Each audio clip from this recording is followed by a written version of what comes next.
各位网友大家好，今天介绍3款豆子。第一款是非洲埃塞俄比亚的西达摩日晒豆。非洲埃塞俄比亚的豆子基本上都是原生种比较多，所以说你看到豆子相对来讲是比较尖长的。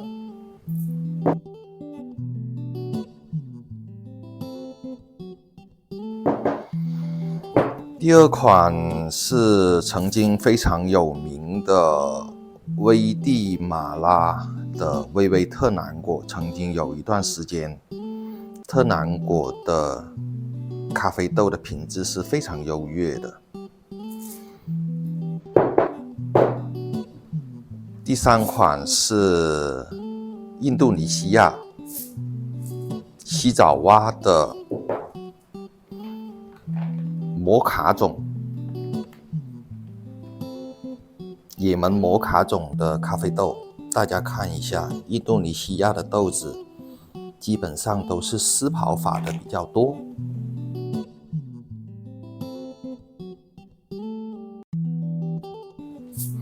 所以说它的外观看起来呢是比较深色的，说句老实话是有点丑，但是豆子的豆种却是非常好。这一款豆子呢是也门的摩卡种，它所展现的风味是水果调、坚果调，然后它的酸度非常低，甜感非常的好。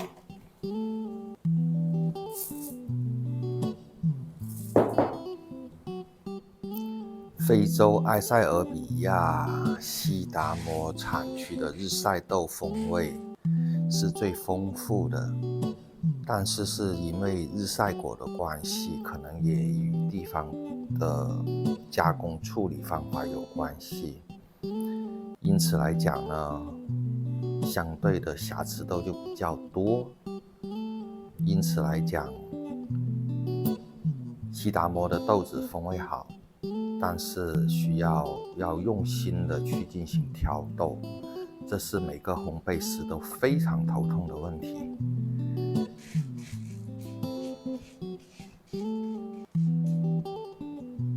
非洲豆子的等级划分并不是以目数的大小来进行划分，也不像中南美洲是用种植海拔来区分等级。非洲埃塞俄比亚的豆子一般都是以它的瑕疵率进行等级的区分，比如说300克的豆子，它挑出来的瑕疵豆所占的比例1%、2%、3%，基本上在3%以内，它都可以划分为G1的等级。因此对于非洲豆来说，15目和16目、17目，它们的等级都是一样的。而南美洲、中南美洲的豆子等级恰恰相反，它是以种植海拔来进行等级的区分。当它达到1800米的种植海拔的时候呢，它是属于 SHB 的等级，也就是最高的等级。同时呢，1800以上海拔的呢豆子呢，生长的环境因为比较苛刻，豆子的密度就相对的高，也叫极硬豆。因此对于很多烘焙师来说是一个挑战，豆子很硬，如何把豆子内部烘软与外表一致，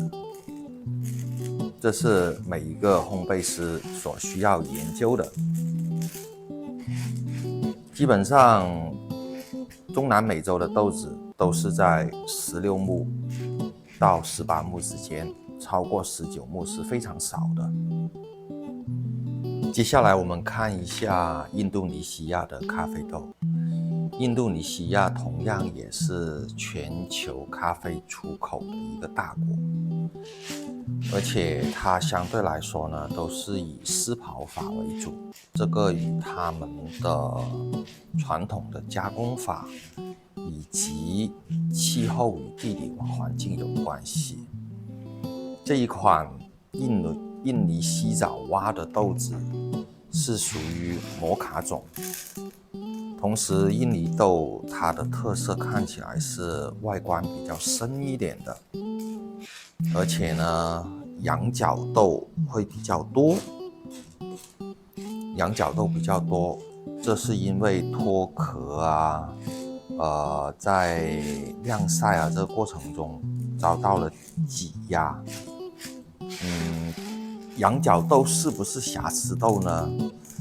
每个人的看法都不一样，有些人会把它定义为瑕疵豆，有一些也觉得没有什么问题。这一款就是羊角豆，大家仔细看一下，就是在头那里是通过挤压。如果说印度尼西亚的豆子它是经过精加工的，相对的瑕疵率还是比较低的，所以也就有 TP， 也就是3次首选，它一般都会注明。相对来说，这一款的豆子瑕疵率也并不是那么高。如果没有经过精挑的，那么你就会看到一般印尼豆的瑕疵率还是蛮高的。经过一段时间的烘焙，豆子已经完成了。这一锅就是非洲埃塞俄比亚西达摩的日晒处理豆，这一锅是危地马拉的维维特南果，这一锅就是印度尼西亚西爪哇的也门摩卡种。应顾客要求，3锅豆子都是做终身烘焙。看起来豆子的色泽可能因为光线的缘故，感觉是有一点点的偏深，但是按照正常光的情况下，豆子的颜色并没深，应该豆的色值在65左右，就是终身度烘焙的。好吧，这一期的视频先介绍到这里，欢迎大家分享传播。